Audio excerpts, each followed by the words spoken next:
Assalamualaikum warahmatullahi wabarakatuh. Perkenalkan, nama saya Levina Pasa, mahasiswa jurusan Teknik Informatika. Pada kesempatan ini, saya akan mempresentasikan hasil analisis mengenai arsitektur dan mekanisme jaringan Wi-Fi untuk Smart City berdasarkan penelitian Bapak Ucup Darussalam dan rekan-rekan tahun 2026.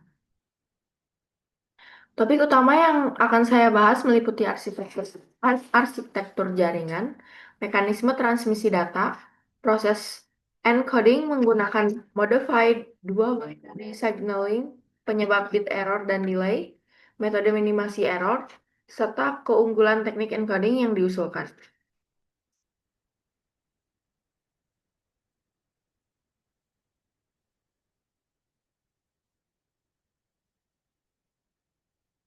Untuk pertanyaan yang pertama, yaitu jelaskan arsitektur jaringan Wi-Fi untuk Smart City yang diusulkan dalam sumber tersebut.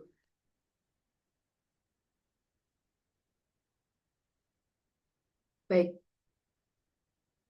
pada bagian yang pertama, saya akan menjelaskan arsitektur jaringan yang diusulkan. Penelitian ini menjelaskan bahwa Optical Wireless Communication atau OWC menjadi infrastruktur utama dalam Smart City.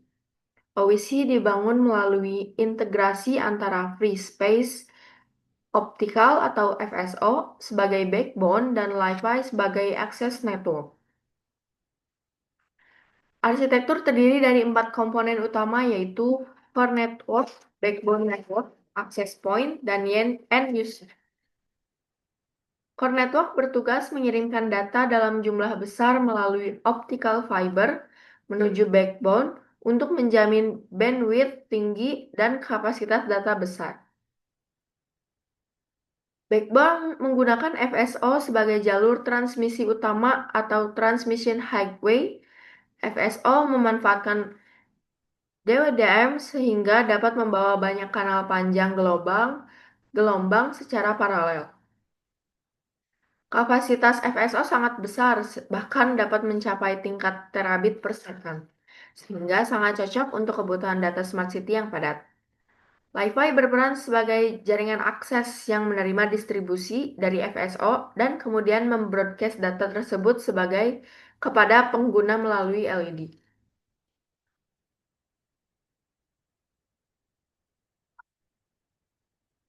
Dalam implementasinya, FSO dapat dirancang sebagai Optical Relay Network dengan jarak antar relay sekitar 1 sampai 5 km. Ini penting untuk lingkungan urban yang memiliki gedung tinggi. Sementara itu, Wi-Fi menggunakan struktur mikroselular.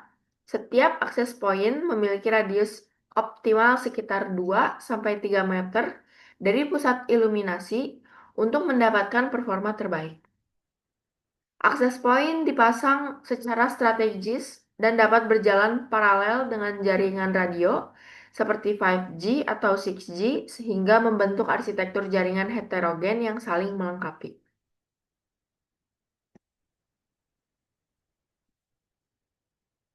Untuk pertanyaan yang kedua, jelaskan mekanisme pengiriman data dalam jaringan wireless jenis dan jenis Wi-Fi pada sumber tersebut dan sebutkan komponen utama yang dilibatkan serta buat dalam bentuk diagram.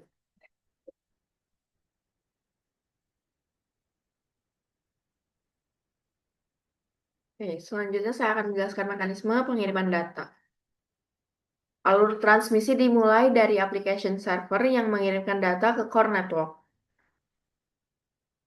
Core network kemudian mendistribusikan data ke backbone FSO.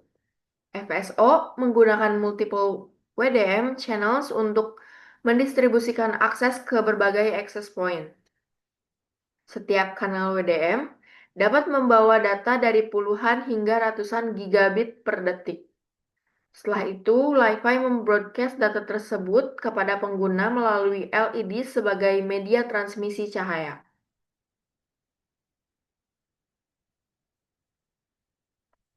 Pada sistem FSO, laser diode menggunakan sebagai sumber cahaya pembawa.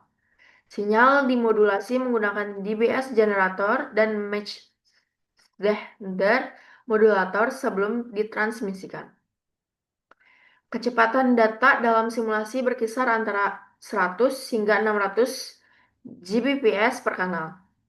Pada sisi LiFi, sinyal yang diterima dari FSO akan dipancarkan kembali oleh LED ke perangkat pengguna dan diterima oleh fotodiode.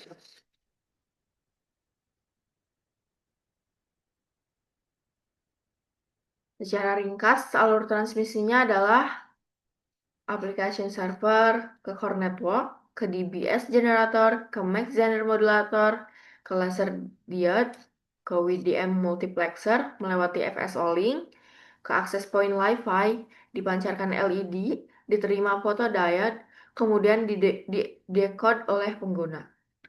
Berikut diagram.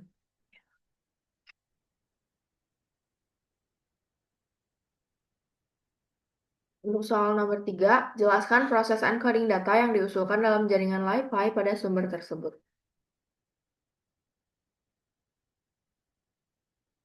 Bagian penting dalam penelitian ini adalah penggunaan Modified Dual Binary Signaling atau DBS.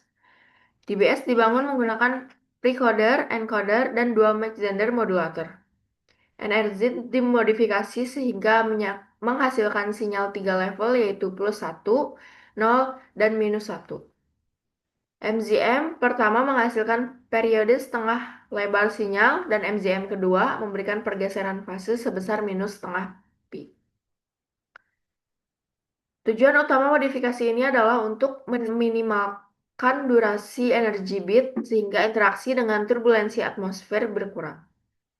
Teknik ini juga membantu mengurangi intersimbol interference atau ISI.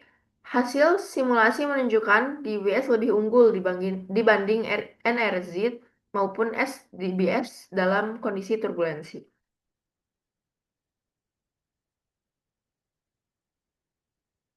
Untuk soal nomor 4, jelaskan mengapa dalam transmisi data di jaringan Wi-Fi terjadi bit error dan delay.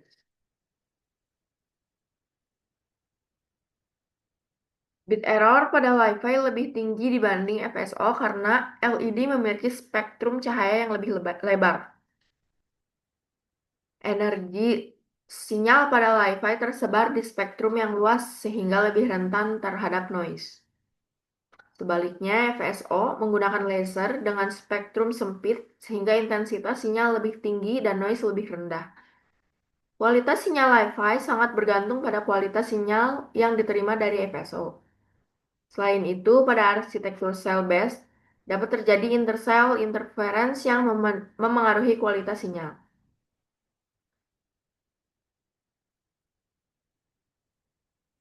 Delay muncul karena banyak akses point dalam arsitektur mikroselular yang membutuhkan proses registrasi dan pengaturan koneksi. Smart City menuntut ultra low latency, namun manajemen beban jaringan dan congestion dalam kondisi dinamis menjadi tantangan. Processing delay juga terjadi pada tahap modulasi dan konversi sinyal sebelum transmisi optik. Untuk soal nomor 5, jelaskan metode untuk meminimalkan terjadinya bit error yang maksimal.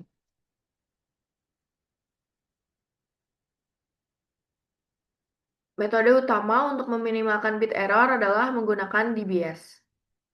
DBS menghasilkan BIR sekitar 10 pangkat -7, jauh lebih baik dibanding NRZ.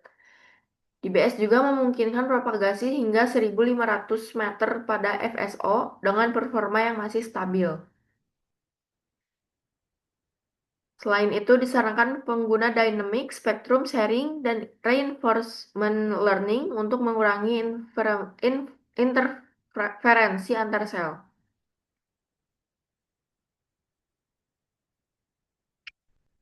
Untuk soal nomor 6, dalam transmisi data terjadi proses delay. Jelaskan mengapa terjadi delay.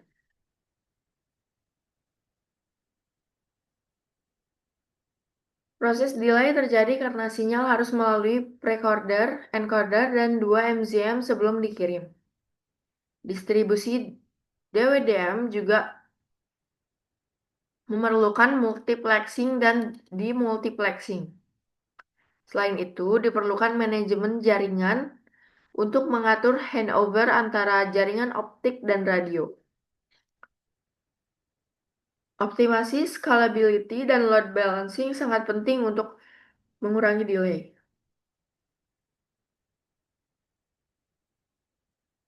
Untuk soal terakhir, nomor 7, jelaskan keunggulan dari metode encoding data yang diusulkan dalam sumber.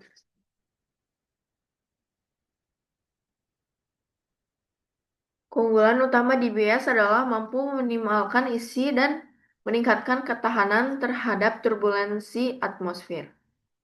DBS memberikan performa BAR dan SNR lebih baik dibanding NRZ. Teknik ini juga memberikan keuntungan keamanan karena sinyal duo binary harus ditransformasi menjadi OK sehingga lebih sulit disadap. Implementasinya relatif sederhana karena hanya memodifikasi NRZ dengan precorder dan 2 MZM. Baik, sekian jawaban UAS saya. Mohon maaf apabila terdapat kesalahan. Wassalamualaikum warahmatullahi wabarakatuh.